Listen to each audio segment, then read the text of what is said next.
Water මෙලනි අමුන් කොහොමද මගේ නින්දට බාධා වෙන විදියට එහෙම සද්දෙන් පඩ අරින්නේ?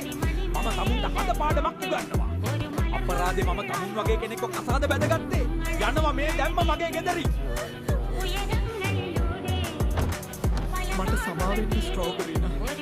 මම ඔයාගේ අතින් මොන වැරදද හරි ගස්සන්න. මොකද මමත් ලොකු වැරද්දක් කරා. මැනිකර් මට සමාව වෙනවා ඒත් මේ බබා ඔයාගේ නෙවෙයි. ඒ වැරද්ද අපි කොහොමද හදාගන්නේ? මම දන්නවා කරන්න ඕන දේ ස්ට්‍රෝබරිනා. ඔයා බය නොවී ගෙන්න. අපි මේ හැමදේම හදාගමු. මේ තමුන්ගේ ලේ වලින් හැදුන ළමයෙක්.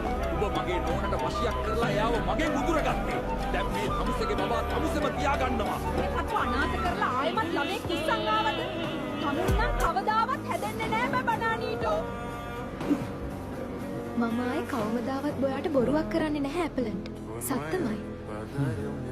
මට ඔයාව විශ්වාසයි ස්ට්‍රෝබරි.